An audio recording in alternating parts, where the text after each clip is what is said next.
नमस्कार, मैं हूं डॉक्टर सुबोध चतुर्वेदी। हमारा प्लेटफॉर्म है क्लिनिकल गुरुजी का। इसमें आज हम मेडी फ्राइडे में एक नया टॉपिक डिस्कस करेंगे।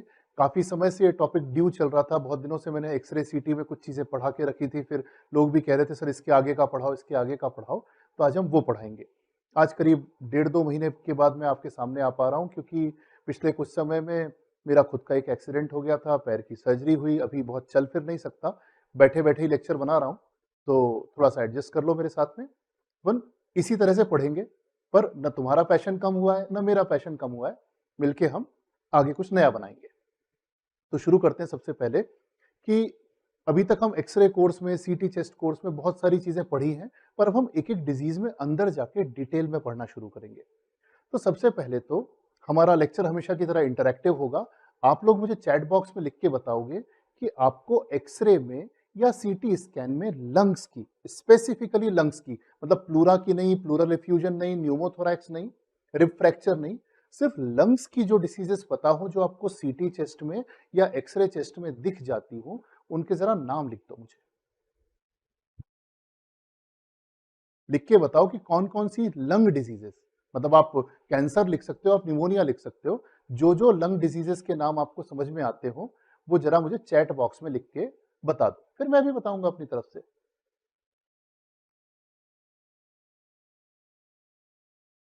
ठीक है, काफ़ी सारे नाम हैं और मुझे लगता है कि हाँ, यही नाम होते हैं जो दिखते हैं हमें। मेरी तरफ से सुनो, करीब ये 8-10 चीज़ें हैं जो हमें दिख जाती हैं, मैं भी नहीं पढ़ूँगा।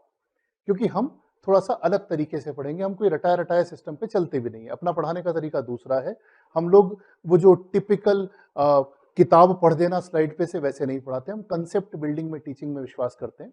तो यहाँ भी हम आज कांसेप्ट बिल्ड करेंगे, एक नई चीज़ सीखेंगे, एक नए तरीके से सीखेंगे। तो नॉर्मल रेस्पिरेटरी सिस्टम की एनाटॉमी आपको अच्छे से आती है। लंग्स होते हैं, लंग्स में एल्वियोलाई होते हैं, एल्वियोलाई के आसपास कैपिलरीज़ आती हैं, वो एल्वियोलाई में गैस एक्सचेंज होता है। तो एल्वियोलाई के पास में एक ब्रोंकियोल से या टर्मिनल ब्रोंकियोल से हवा आती है, फिर कैपिलरीज़ उस हवा को ऑक्सीनेट करती हैं और डीकार्बोक्सिलेट करती हैं, सब करती हैं, सब आपको आता है। मैं इसको थोड़ा-सा और आगे ले जाके पढ़ाऊँगा। तो एक रेस्पिरेटरी सिस्टम की जो एक रेस्पिरेटरी यूनिट होती है, एक जो छोटी-सी चीज़ होती है, जो काम करती है, फंक्शनल यूनिट जो है, उसमें क्या-क्या होता है? एल्वियोलाई होते हैं। वो एल्वियोलाई आपस में इंटरस्टिशियम से बंधे होते हैं और उन एल्वियोलाई तक कैपिलरीज़ आ रही होती हैं। ये आपको भी पता है, मुझे भी पता है। आज से हम इसे एक नए तरीके से समझेंगे। तो लंग्स की जो डिजीज़ेज़ हैं, वो एक्स-रे के मुताबिक केवल 4 तरह की हो सकती हैं।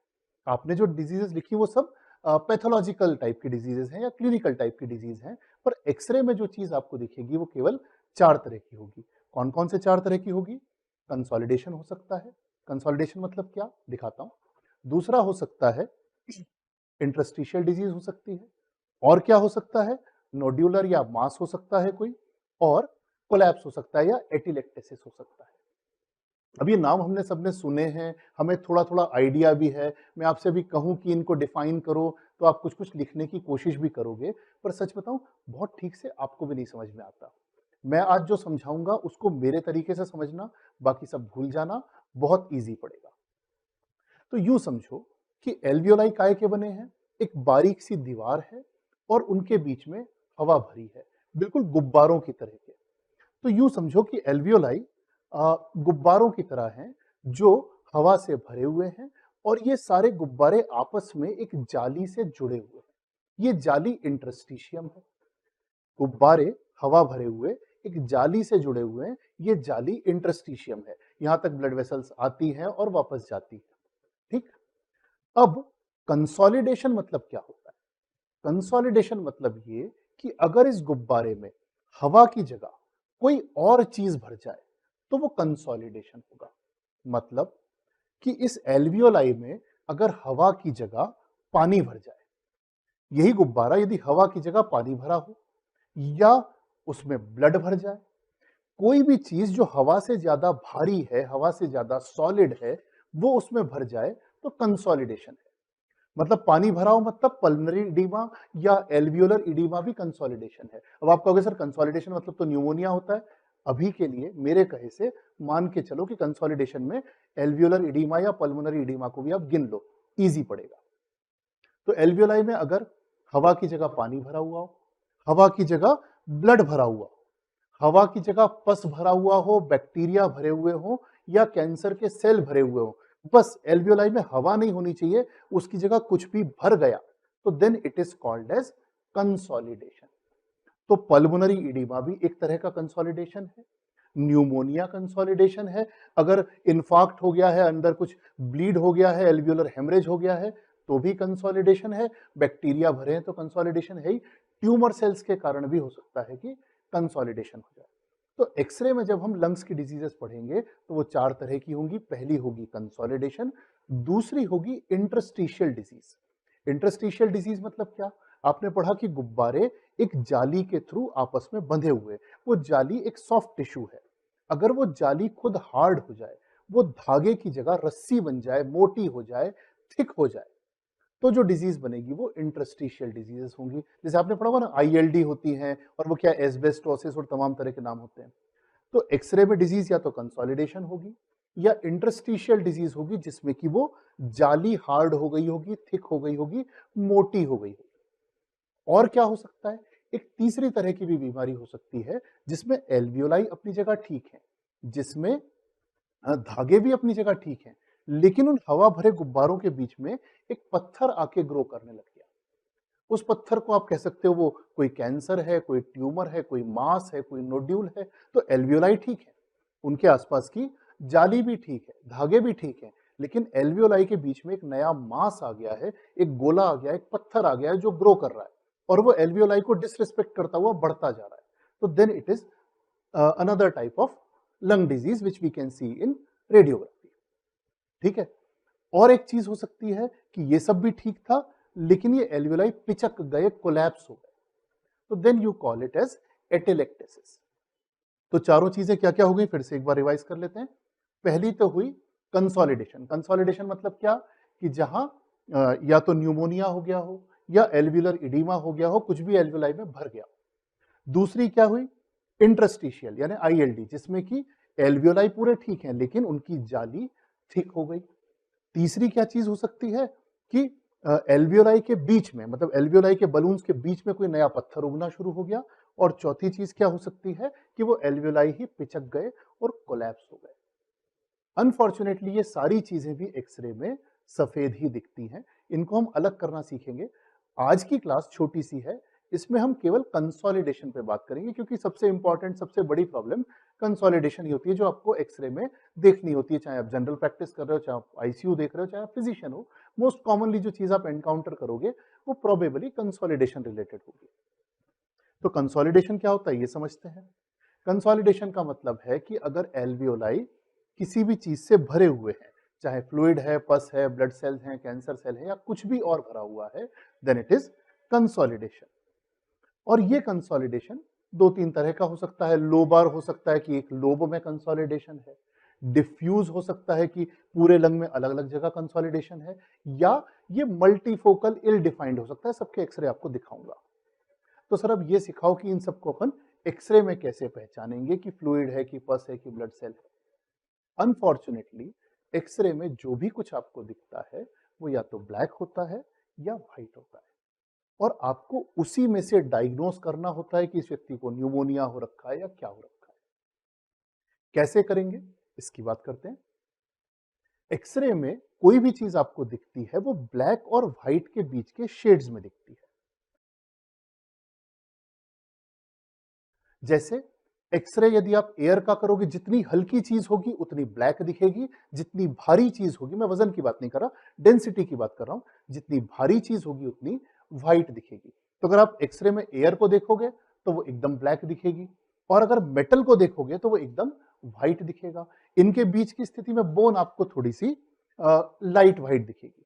तो एकदम डार्क ब्लैक से लेके और एकदम ब्राइट व्हाइट के बीच की डेंसिटीज होती हैं जो एक्सरे में दिखती है। ये भी आपको पता है, हमने एक्सरे कोर्स में पढ़ा है, सीटी कोर्स में भी पढ़ा है। इसके आगे चलते हैं। तो मुझे ये बताओ कि अगर हम, ये हवा है तुम्हारे सामने, हवा के सामने एक एक्सरे की प्लेट लगी हुई है, मैं बिना कुछ किए बस एक कैमरा लगाता हूं और यहां का एक्सरे खींच लेता हूं इस हवा का, तो वो एक्सरे कैसा आएगा मुझे जरा चैट बॉक्स में लिख के बताओ। कि कुछ नहीं है, बस मैंने एक एक्सरे प्लेट लगाई, उसके आगे कोई इंसान नहीं है, कोई सामान नहीं है, मैंने बस प्लेट लगाई और कैमरे का बटन दबाया, जो एक्सरे आएगा वो कैसा दिखेगा मुझे ये बताओ, लिख के दिखाओ। लिखो लिखो लिखो, 10 सेकंड वेट करूंगा, हाँ बहुत टाइम नहीं लगाएंगे। लिखो,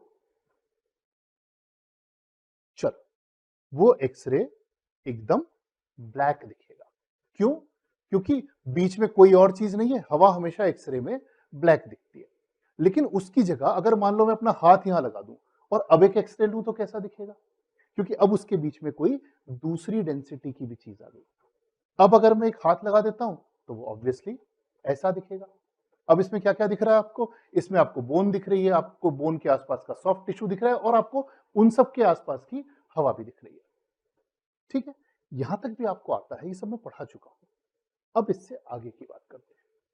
अब थोड़ा सा सोच के जवाब देना कि यदि मैं फिर से एक खाली एक्सरे प्लेट है और उसके सामने एक ब्रोंकियोल और कुछ एल्वियोलाई है, उसका एक्सरे लूं तो वो कैसा दिखेगा? मेरे हिसाब से ऐसा दिखना चाहिए कि ऐसा यूं गोले गोले गोले गोले गोले गोले ऐसा दिखेगा। आपको क्या लगता है कैसा दिखेगा? मुझे चैट बॉक्स में लिख के दिखाओ। मैं बताता हूं कैसा दिखेगा। वो एक्सरे आपको तब भी बिल्कुल ब्लैक दिखेगा। पर सर उसमें तो एल्वियोलाई भी थे और ब्रोंकियोल भी थे, अब क्यों ब्लैक दिखेगा? इसको हम अगली स्लाइड में समझेंगे। फिर से चैट बॉक्स के लिए तैयार रहना, आपके पास केवल 10 सेकंड रहेंगे। 10 सेकंड में आपको बताना है कि ये काहे का फोटो है। 10 सेकंड में बिल्कुल छोटा सा एक शब्द में लिख देना कि क्या दिख रहा है आपको। फिर मैं बताऊंगा कि वो सही था कि गलत था। बिल्कुल रेडी? हाँ, देखना क्या है ये? जल्दी बताओ, जल्दी लिखो, जल्दी जल्दी जल्दी लिखो लिखो लिखो लिखो लिखो लिखो लिखो लिखो लिखो लिखो। क्या है ये? कार की सीट है? नहीं, ये कार की सीट नहीं है। इसमें कार की सीट के ऊपर एक आईपैड रखा हुआ है। ये आईपैड आपको मिस हो गया क्योंकि ये आईपैड और कार की सीट दोनों एक जैसे हैं। ये आईपैड अगर पिंक कलर का होता तो आपको 1 मिनट में दिख जाता, लेकिन ये आपको नहीं दिखा क्योंकि इसका और कार की सीट का रंग एग्जैक्टली एक जैसा है। इसी तरह से एक्सरे में आपको कोई भी चीज तब ही दिखती है जब उसका बैकग्राउंड उससे कंट्रास्ट हो रहा हो। एक बार मुझे हटा दो। एक्सरे में आपको कोई भी चीज तभी दिखती है जब उसका बैकग्राउंड उससे कंट्रास्टिंग हो। कोई भी चीज आपको तब दिखेगी जब दो अलग अलग तरह की डेंसिटीज आपस में मिलेंगी। जैसे मान लो ये जो व्हाइट थम्स अप का साइन दिख रहा है, अगर वो व्हाइट बैकग्राउंड पे होता तो वो आपको नहीं दिखता। इसी व्हाइट थम्स अप के साइन को आप व्हाइट बैकग्राउंड पे देखोगे, आपको नहीं दिखेगा। लेकिन यही अगर ग्रे बैकग्राउंड पे होता तो आपको दिख जाता। जरूरी नहीं है कि डार्क बैकग्राउंड पे लाइट चीज दिखेगी, उल्टा भी हो सकता है। लेकिन दो अलग अलग तरह के बैकग्राउंड होना जरूरी है। तो थम्स अप का साइन व्हाइट बैकग्राउंड पे नहीं दिखा लेकिन ग्रे पे तुरंत दिख गया। अगर यही ग्रे बैकग्राउंड ब्लैक पे होता तो भी दिख जाता, और अगर ये ब्लैक बैकग्राउंड व्हाइट पे होता तो भी दिख जाता। जरूरत है कंट्रास्ट की।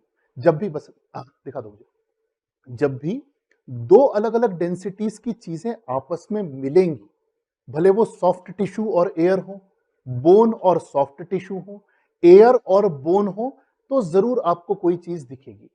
एक्सरे में कोई भी चीज आपको तब दिखती है जब उसके पास में उससे अलग डेंसिटी की कोई चीज हो। उससे हल्की हो सकती है, उससे भारी हो सकती है। मतलब बोन के पास एयर होगी तो भी आपको बोन दिख जाएगी, और बोन के पास सॉफ्ट टिश्यू होगा तो भी आपको बोन दिख जाएगी, और बोन के अंदर एक मेटल की कील ठुकी होगी तो भी आपको मेटल की कील और बोन दिख जाएंगी, क्योंकि दो तरह की डेंसिटीज हैं उसमें।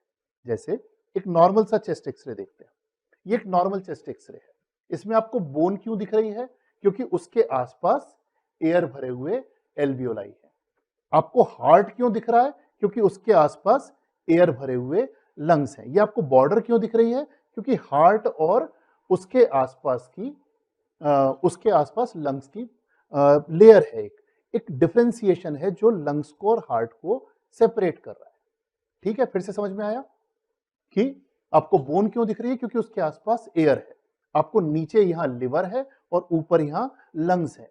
तो एक सॉलिड चीज, एक गैस चीज। हार्ट को आप सेमी सॉलिड मान लो, उसके आसपास एक गैस चीज। कोई भी आपको चीज तब दिखेगी जब उसमें एक तरफ कोई हल्की या भारी चीज हो। फिर से रिपीट करता हूं, एक्सरे में कोई भी चीज आपको तब दिखती है जब दो अलग अलग डेंसिटीज की चीजें बराबर बराबर में आसपास रखी होती है। यहां तक समझ में आया? चलो आगे बढ़ते हैं।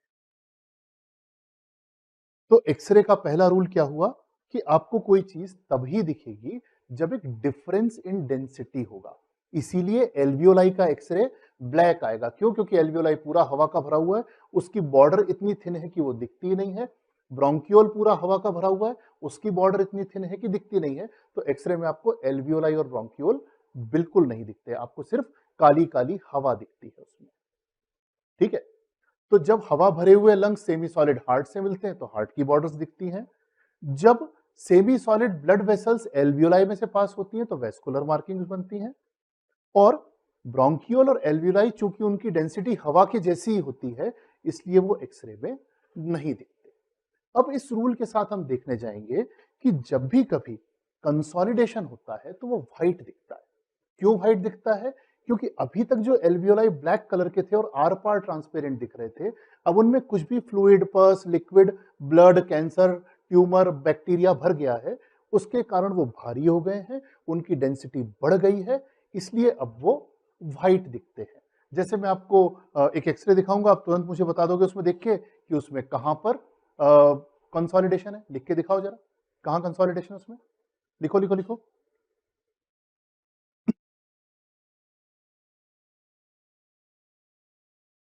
दिखा? ये देखो, ये कंसोलिडेशन है यहाँ पे, या उसकी बॉर्डर, और ये कंसोलिडेशन पूरा। अच्छा अगला दिखाता हूं, उसमें देखो, इसमें दिख रहा है कंसोलिडेशन कहां पर है? लिख के बताओ। अरे लेफ्ट राइट तो बता दो कम से कम, अभी लोब समझाऊंगा तुमको डिटेल में। दिख रहा है? ये देखो, ये फिशर, फिशर के नीचे ये रहा पूरा। तो एक्सरे में कंसोलिडेशन कैसे दिख रहा है? यहां पे ब्लैक लंग्स होने चाहिए थे। जब भी कभी चेस्ट एक्सरे दिखेंगे तो हमेशा दो साइड्स को आपस में कंपेयर करेंगे। ये साइड इसके मुकाबले ज्यादा व्हाइट है, कंसोलिडेशन है। कैसे दिख रहा है? अलग ही समझ में आ रहा है इसमें क्या है। ठीक है? तो consolidation will look white on X-ray. दो तीन कंसोलिडेशन के एग्जांपल दिखाता हूं। लोबर कंसोलिडेशन कैसा दिखेगा? जब एक पूरा लोब इन्वॉल्व हो रहा हो। डिफ्यूज कैसा दिखेगा? जब बहुत सारी जगह कंसोलिडेशन हो रहा हो। मल्टीफोकल कैसा दिखेगा कि यहां भी थोड़ा सा कंसोलिडेशन, यहां भी थोड़ा सा कंसोलिडेशन, कहीं और भी कंसोलिडेशन। तो consolidation can be lobar, consolidation can be diffuse, consolidation can be multifocal. ठीक है? अब कंसोलिडेशन के आइडेंटिफाई करने के एक दो फीचर्स होते हैं, उसमें चलते हैं। आपने वो नाम सब सुने होंगे, लेकिन आपने बस सुन के रख लिया, आपको समझ में नहीं आया कि वो कैसे बनते हैं और क्यों बनते हैं। आज उसकी छोटी सी डिटेल पकड़ेंगे और बहुत आसान हो जाएगी जिंदगी हमारी। शुरू करते हैं। देखो, जब भी कभी आप थोरैक्स को खोल के देखते हो तो उसमें आपको क्या क्या दिखता है? लंग्स के अंदर जो मार्किंग्स बन रही हैं, उसमें क्या क्या चीजें हो सकती हैं? एक तरफ तो ट्रेकिया से निकल के सारे ब्रोंकाई, सारे छोटे छोटे ब्रोंकियोल, उनके और छोटे ब्रोंकियोल, टर्मिनल ब्रोंकियोल, ये सब एल्वियोलाई तक जा रहे हैं। दूसरी तरफ जो आपकी पल्मनरी आर्टरीज हैं, उनसे निकल के उनकी छोटी छोटी सी ब्रांचेस जा रही हैं। तीसरी तरफ जो बारीक बारीक पल्मनरी वेन्स हैं, वो जुड़ के थोड़ी बड़ी और उससे और थोड़ी बड़ी पल्मनरी वेन्स बना रही हैं, और वो एट्रिया तक आ रही हैं।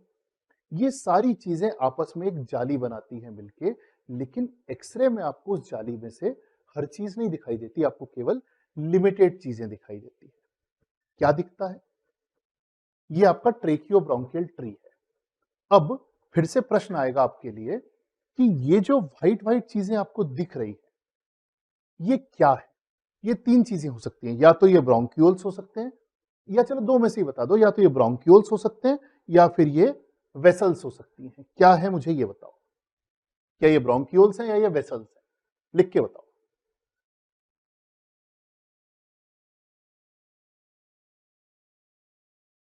जैसा हमने पहले पढ़ाया था कि जब भी कोई चीज दो अलग अलग तरह की डेंसिटीज आसपास होती हैं, तभी वो चीज आपको एक्सरे में विजुअलाइज होती है। फिर से ये देखो, ये आसपास एयर भरी है और इसके बीच में दूसरी डेंसिटी की जो चीज जा रही है वो ब्लड वेसल है। आसपास एयर भरी है, बीच में जो दूसरी डेंसिटी की चीज जा रही है वो ब्लड वेसल है।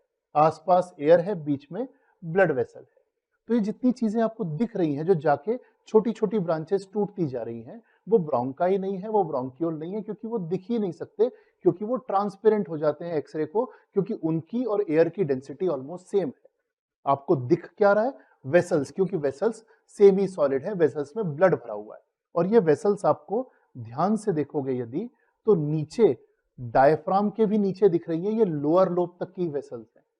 डायफ्राम के नीचे, लिवर के पीछे पोस्टीरियर लोब में भी जो वेसल्स जा रही है वो दिख रही है। तो जो व्हाइट मार्किंग्स आपको एक्सरे में दिख रही हैं, वो ब्रोंकाई नहीं है, वो ब्रोंकियोल नहीं है, वो ब्लड वेसल्स हैं। क्यों दिखती हैं ब्लड वेसल्स? क्योंकि वो एयर से डिफरेंट डेंसिटी की है। ध्यान से समझना, इससे अगली एक नई चीज निकल के आएगी। ठीक है, आगे देखो। अब ये आपका एक ब्लू बैकग्राउंड है, इसमें मान लो ये एल्वियोलाई है। एल्वियोलाई की डेंसिटी बिल्कुल जैसी एयर की होती है वैसी है, इसलिए मैंने काले रंग की बनाई है।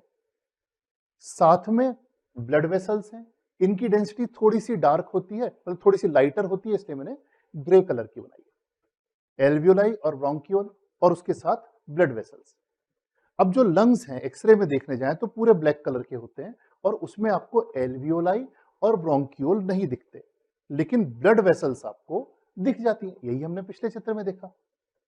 अब अगर मान लो उल्टा हो जाए, इस व्यक्ति के लंग्स में कंसोलिडेशन हो जाए, इसके लंग के नीचे के लोब में यहां पर कंसोलिडेशन हो गया है, ये लंग व्हाइट हो गया है।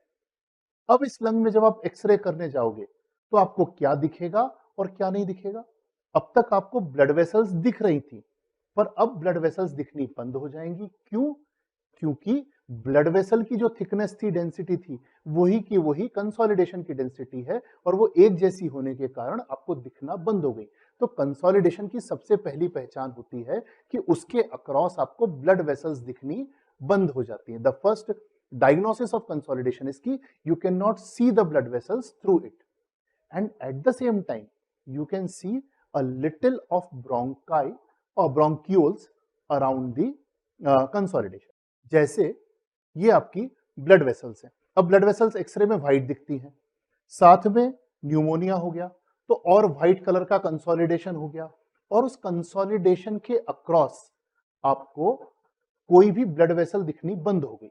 लेकिन ध्यान से देखोगे तो उस कंसोलिडेशन में आपको छोटी छोटी सी ब्लैक कलर की मार्किंग्स दिखना शुरू होंगी। ये क्या चीजें हैं? ये वो ब्रोंकियोल्स हैं जो आपको अभी तक दिख नहीं रहे थे। जब तक डेंसिटी उल्टी थी, एयर के भीतर ब्रोंकियोल्स नहीं दिखते थे, अब उल्टा हो गया, सॉलिड कंसोलिडेशन के भीतर ब्लड वेसल दिखना बंद हो गई, लेकिन ब्रोंकियोल दिखना शुरू हो गए। जैसे ही किसी व्यक्ति को कंसोलिडेशन होता है, उसका एक्सरे देखने जाएं तो हमें ब्लड वेसल दिखनी बंद हो जाती हैं, लेकिन एयर से फिल्ड ब्रोंकियोल्स दिखना शुरू हो जाते हैं। This thing, this phenomena is called as air bronchogram.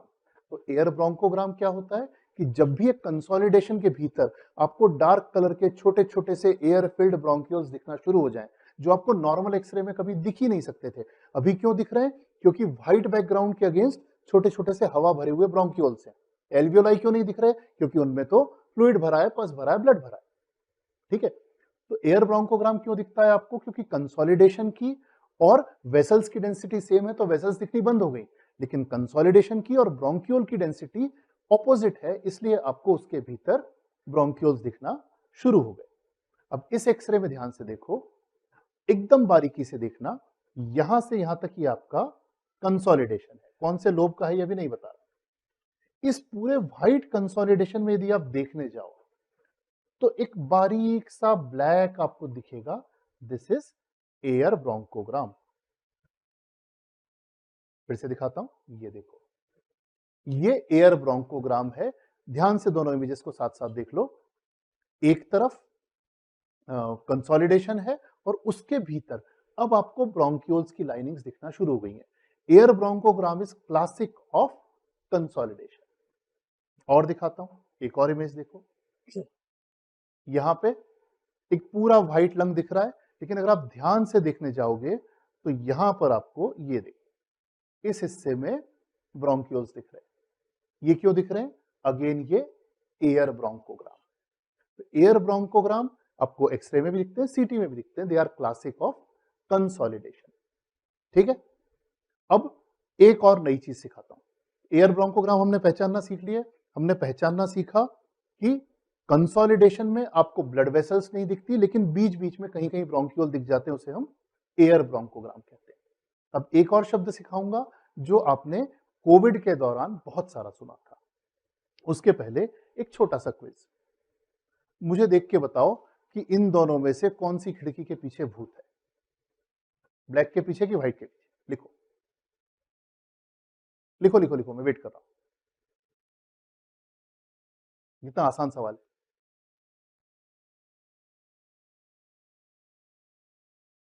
लिखा?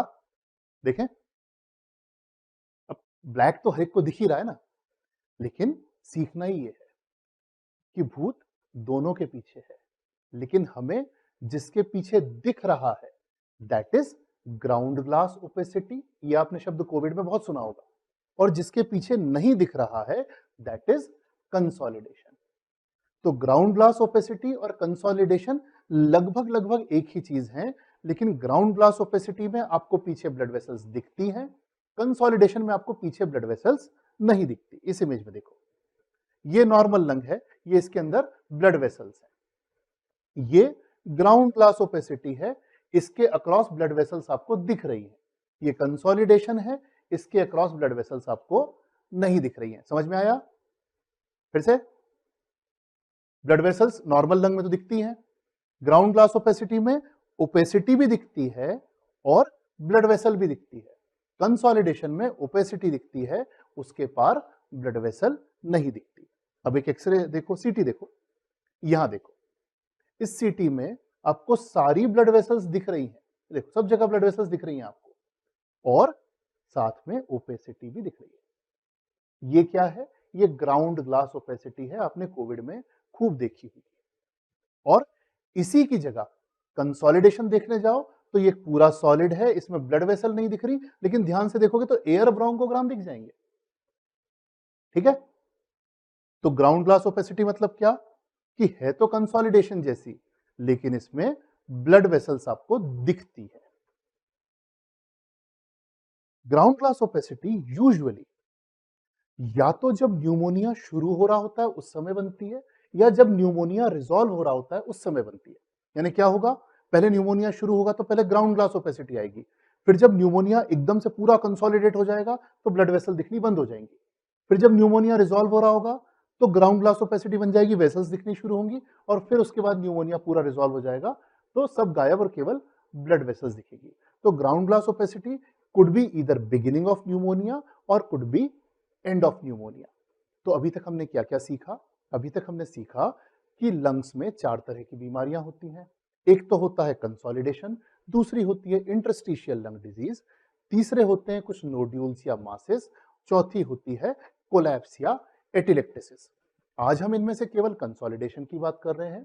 फिर हमने एक काम की चीज सीखी कि एक्सरे में या सीटी में या रेडियोलॉजी में कोई भी चीज हमें तब दिखाई देती है जब दो अलग अलग डेंसिटीज की चीजें पास पास हो। जैसे ये मेरी काली शर्ट है, उसके ऊपर मेरा व्हीटिश कलर है, ये आपको कंट्रास्ट में दिख रहा है। इसी तरह से किसी भी तरह का कंट्रास्ट क्रिएट हो कि डार्क के सामने लाइट हो या लाइट के सामने डार्क हो, तभी आपको चीजें दिखती हैं।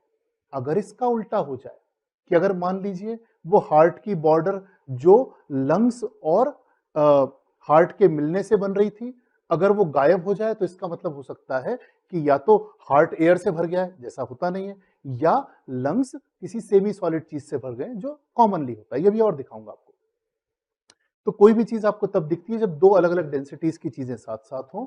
अगर वो बॉर्डर्स गायब होनी शुरू हो जाएं तो इसका मतलब कि कोई एक चीज ने अपनी डेंसिटी बदल ली है, वो भी आपको दिखाऊंगा। यहां तक का आपको समझ में आया?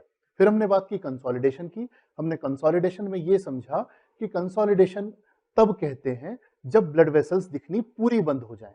यदि हल्का हल्का ओपेसिटी आनी शुरू हुई है लेकिन ब्लड वेसल्स अभी भी दिख रही हैं तो वो ग्राउंड ग्लास ओपेसिटी है। उसके भी यदि आप बियॉन्ड चले जाओ, ब्लड वेसल्स दिखनी पूरी बंद हो जाए तो कंसोलिडेशन होता है। कंसोलिडेशन को पहचानने का एक और तरीका होता है कि उसमें एयर ब्रोंकोग्राम्स दिखाई देते हैं, यानी वो ब्रोंक्यूल्स जिनको देखने की शक्ति हमें नॉर्मल एक्सरे में नहीं थी, हमें दिखने लग जाते हैं, क्योंकि अब वो एक सॉलिड पत्थर के बने लंग्स के बीच में दिख रहे हैं, हवा भरे हुए। ये भी आपने सीख लिया। अब कंसोलिडेशन कौन से लोब में है लंग्स के, वो पहचानना सीखेंगे और शायद 10-12 मिनट, फिर ये क्लास खत्म करेंगे। अभी तक की क्लास में मजा आया हो तो एक बार लिख दो आया, फिर मैं आगे बढ़ाता हूँ क्लास को। मैं भी जरा एक घूंट पानी पी लूं। ठीक है, चलो आगे बढ़ते हैं। आया मजा किसी को कि नहीं आया? कुछ लिख नहीं रहा कोई? चल ठीक, जो भी, मत लिख। तो हमें ऐसा लगता था, और अगर ऐसा होता कि लोब्स ऐसे होते कि ऊपर अपर, बीच में मिडिल और नीचे लोअर, तो कितना आसान होता। हम यही मानते थे कि इधर दो लाइन खींच दो, अपर मिडिल लोअर, अपर इधर अपर लोअर, जैसे ट्रेन की बर्थ्स होती हैं। लेकिन ऐसा होता नहीं है। रियल लाइफ में लंग्स के लोब्स बहुत अलग होते हैं। तो एक्सरे में देख के जो आपको लगता है ना कि यार ये तो अपर लोब है, वो कई बार लोअर निकलता है, और जो आपको लोअर लगता है वो कई बार मिडिल निकलता है। आज अपन एक बार में पूरा साफ करेंगे और बिना कंफ्यूजन के यहां से घर जाएंगे। यही अपना कोशिश है, यही अपना वादा है। ठीक है, तो पहले ये समझो कि लंग्स के लोब्स दिखाई कैसे देते हैं। लंग्स, जैसा हमें लगता है ना कि ऐसे 2 डायमेंशनल होते होंगे चपटे पत्ते जैसे, वैसे नहीं होते। Lungs are 3 dimensional structures which look 2D in X-ray. तो लंग्स के लोब्स कैसे दिखते हैं ये भी समझ लो। हम्म, चलो यही से समझते हैं। ये राइट लंग है और लेफ्ट लंग है। राइट लंग में 3 लोब्स होते हैं, अपर, मिडिल और लोअर। लेफ्ट लंग में 2 लोब्स होते हैं, अपर और लोअर। मैं फिशर विशर कुछ नहीं पढ़ाऊंगा। जो राइट लंग का अपर लोब है वो बेसिकली किसी कोनिकल टोपी जैसा होता है, जो अपन वो बर्थडे पे लगाते हैं सेंटा क्लॉज वाली, वैसी, जो ऊपर रखा होता है। मिडिल लोब हार्ट की राइट बॉर्डर बनाता है। इनके बीच में हार्ट है। मिडिल लोब से हार्ट की राइट बॉर्डर बनती है। कोई भी बॉर्डर कैसे बनती है? बीच में सॉलिड चीज और उसके आसपास गैस। तो लंग्स हवा से भरे हुए हैं। ये जो पीछे का लोब है, लोअर लोब है, lower lobe is not actually below, it is behind the middle lobe. तो लोअर लोब में नीचे की तरफ आपको राइट हेमी डायफ्राम दिखता है, और बाकी का लोअर लोब जो है वो पोस्टीरियर मीडियास्टिनम की बॉर्डर बना रहा होता है। अब लेफ्ट की तरफ आते हैं। लेफ्ट में आपको लगता है कि अपर और लोअर लोब ऊपर नीचे होते होंगे, लेकिन अपर लोब आगे होता है और लोअर लोब पीछे होता है, आगे और पीछे। तो अपर लोब जो है वो लेफ्ट लंग का, वो हार्ट की लेफ्ट बॉर्डर बना रहा है, और लोअर लोब जो है वो पीछे मीडियास्टिनम की साइड है, डिसेंडिंग थोरैसिक अयोर्टा और आपका जो नीचे का मीडियास्टिनम का हिस्सा है उसकी बाउंड्रीज बना रहा है। तो अगर किसी का आपको डिसेंडिंग थोरैसिक अयोर्टा अच्छी दिख रही है, तो दैट मींस कि उसका लेफ्ट लोअर लोब अच्छा है। अगर किसी की लेफ्ट हार्ट बॉर्डर अच्छी दिख रही है, तो इसका मतलब ये कि उसका लेफ्ट अपर लोब अच्छा है। सिमिलरली किसी की राइट हार्ट बॉर्डर अच्छी दिख रही है, तो उसका मतलब उसका राइट मिडल लोब अच्छा है। समझ में आया? नहीं आया? एक बार रिवाइज कर लेते हैं। चलो, तो सबसे पहली बात, कोई भी बॉर्डर आपको क्यों दिखती है? क्योंकि उसके एक तरफ सेमी सॉलिड चीज है और एक तरफ हवा भरी चीज है। तो लेफ्ट हार्ट की बॉर्डर लेफ्ट अपर लोब से बनती है, क्योंकि अपर लोब आगे होता है। हार्ट की left border left upper lobe से बनती है, क्योंकि अपर लोब आगे होता है। अगर हार्ट की लेफ्ट बॉर्डर दिखनी बंद हो गई है, तो इसका मतलब कि लेफ्ट अपर लोब कंसोलिडेट हो रहा है, न्यूमोनाइटिक हो रहा है। और अगर लेफ्ट लोअर लोब में कंसोलिडेशन होगा तो क्या दिखना बंद होगा? लेफ्ट लोअर लोब पीछे की तरफ है, पीछे डिसेंडिंग थोरैसिक अयोर्टा दिखनी बंद हो जाएगी आपको। पीछे आपको जो ट्रेकिया वाला हिस्सा है या जो मीडियास्टिनम की बॉर्डर है वो ब्लर हो जाएंगी। Similarly right heart border right lung के मिडिल लोब से बनती है। अगर राइट हार्ट बॉर्डर ऑब्लिटरेट हो रही है, तो इसका मतलब राइट मिडिल लोब गायब हो रहा है। दोनों लंग्स के जो लोअर लोब्स हैं वो हेमी डायफ्राम्स को कवर करते हैं। अगर हेमी डायफ्राम्स ब्लर हो रहे हैं, गायब हो रहे हैं, तो इसका मतलब ये कि लोअर लोब में न्यूमोनाइटिस है। सिमिलरली अगर आपको लिवर के पीछे की ब्लड वेसल्स दिखाई नहीं दे रही हैं, लिवर के पीछे हमने देखा था ब्लड वेसल्स दिखती थी, अगर लिवर के पीछे ब्लड वेसल्स नहीं दिख रही हैं, तो probably problem right lower lobe में है। अगर आपको एपेक्स वाइट दिख रहा है, उसमें ब्लड वेसल्स नहीं दिख रही हैं, तो राइट अपर लोब में है। अभी सबके फोटो देखेंगे फिर समझ में आएगा। देखो, तो यदि डिसेंडिंग थोरैसिक अयोर्टा दिख रही है, तो लेफ्ट लोअर लोब ठीक है। क्यों? क्योंकि लेफ्ट लोअर लोब पीछे की तरफ डिसेंडिंग थोरैसिक अयोर्टा की बॉर्डर बना रहा है। फिर अगर लेफ्ट हार्ट बॉर्डर दिख रही है तो अपर लोब अच्छा है। अगर लेफ्ट हेमी डायफ्राम अच्छा दिख रहा है तो लेफ्ट लोअर लोब अच्छा है, हवा भरा हुआ है। अगर राइट हार्ट बॉर्डर दिख रही है तो राइट मिडिल लोब अच्छा है, और अगर राइट हेमी डायफ्राम दिख रहा है तो राइट लोअर लोब अच्छा है। ठीक है, अब एक्सरे देखो और मुझे बताओ कि ये कौन सा न्यूमोनिया है, और मैं बताता हूं कि वो न्यूमोनिया क्यों नहीं है। सबसे पहले तो राइट लेफ्ट तय कर लें, कहां पे न्यूमोनिया है। अभी राइट में ही दिख रहा है मुझे, तो जो बड़ा मेजर चीज दिख रही है राइट साइड अपनी कंसोलिडेटेड है, ये कंफर्म है। अब राइट साइड में ये न्यूमोनिया लोअर लोब का है कि मिडिल लोब का है, इसमें डाउट है मुझे। तुम अपना चैट बॉक्स में लिखते जाओ, मैं समझाने की कोशिश करता रहता हूं। देखो राइट अपर लोब तो नहीं लग रहा, राइट अपर लोब तो ठीक ही है, ठीक है ना। अब या तो ये मिडल है या लोअर है, लेकिन मैं ध्यान से देखने जाऊं तो मुझे ये जो हेमी डायफ्राम है ये तो ठीक ही दिख रहा है, बल्कि इवन मुझे यहाँ का कॉर्नर भी ठीक दिख रहा है। पर राइट हार्ट की बॉर्डर थोड़ी सी ऑब्लिटरेटेड है, मुझे राइट हार्ट बॉर्डर क्लियरली नहीं दिख रही। अगर हम अपने एनिमेशन को याद करें फिर से, तो राइट हार्ट बॉर्डर किससे बनती थी, राइट मिडल लोब से बनती थी। और अगर राइट हार्ट बॉर्डर ऑब्लिटरेट हो रही है तो ऑल चांसेस आर कि this is right middle lobe consolidation. वैसे सच बताऊं बहुत फर्क नहीं पड़ता, दवाई तो वही एंटीबायोटिक खिलानी है, चाहे मिडल हो, चाहे अपर हो, चाहे लोअर हो, पर फिर भी आपको आता हो तो ज्यादा अच्छा है। तो राइट मिडल लोब का कंसोलिडेशन होने के चांस ज्यादा है, क्योंकि right heart border right middle lobe से बनती है। ठीक, अगला एक्सरे देखेंगे। आप एक्सरे देखोगे और अपना डायग्नोसिस लिखोगे। बस आपको ये लिखना है राइट अपर, मतलब R M L, R U L, R L L, L upper lobe, ऐसा। ठीक है, अगला देखो और बताओ। पहले तो ये बताओ राइट का है कि लेफ्ट का है, इसमें तो कोई कंफ्यूजन नहीं है ना किसी को। अब देखो, ध्यान से देखो और बताओ कि क्या दिख रहा है और क्या नहीं दिख रहा है। गेस करोगे? हार्ट बॉर्डर अच्छी दिख रही है क्या, कि नहीं दिख रही? बताओ, अपना अपना गेस करो, कंपेयर भी करके देख लो। लेफ्ट हार्ट बॉर्डर ठीक से दिख रही है कि नहीं दिख रही?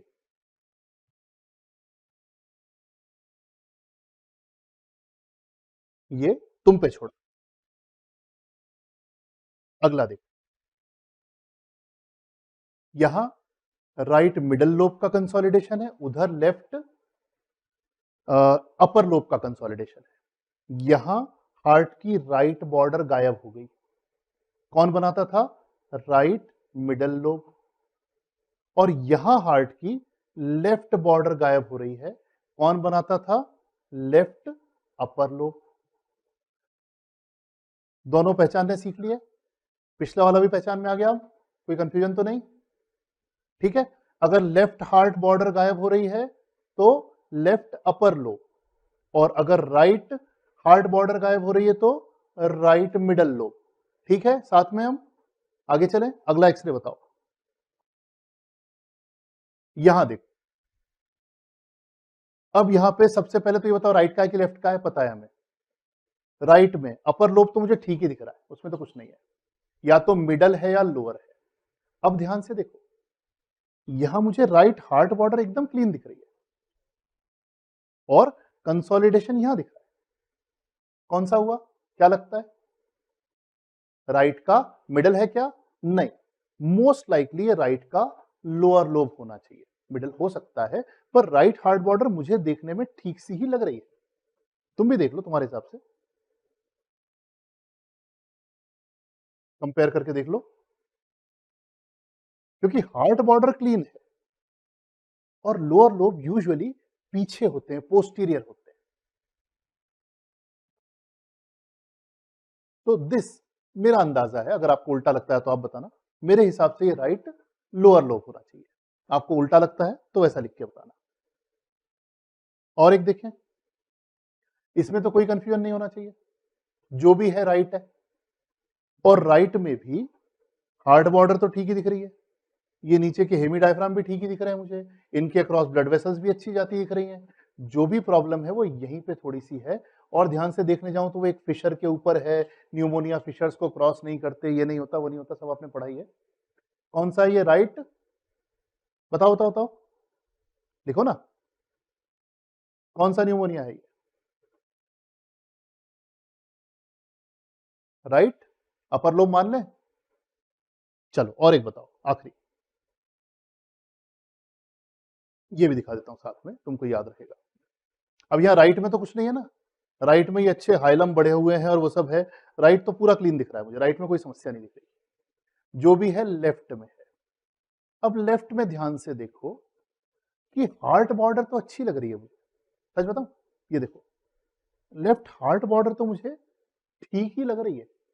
मुझे तो पीछे का हिस्सा ज्यादा खराब दिख रहा है, यहाँ वाला। यहाँ मुझे वो डिसेंडिंग थोरेसिक अयोर्टा ठीक से नहीं दिख रही, पीछे का मीडियास्टिनम मुझे गायब सा दिख रहा है, हार्ट के पीछे की ब्लड वेसल्स भी अच्छे से नहीं दिख रही हैं। अगर मुझसे अंदाजा लगवाओगे तो मैं कहूंगा कि ये प्रोबेबली लेफ्ट के लोअर लोब का न्यूमोनाइटिस हो सकता है। क्या बोलते हो? तो ये मेरे हिसाब से लेफ्ट लोअर लोब का न्यूमोनाइटिस है, क्योंकि आगे का हिस्सा लेफ्ट हार्ट बॉर्डर बनाता है, वो ठीक दिख रही है, और पीछे का हिस्सा यहां मीडियास्टिनम वाले हिस्से को दिखाता है, वो थोड़ा सा ब्लड और व्हाइट लग रहा है, वो मुझे थोड़ा सा गड़बड़ लग रहा है। तो आज हमने क्या क्या सीखा? हमने सीखा कि लंग्स में कोई भी चीज कैसे दिखती है डेंसिटीज के डिफरेंस के कारण।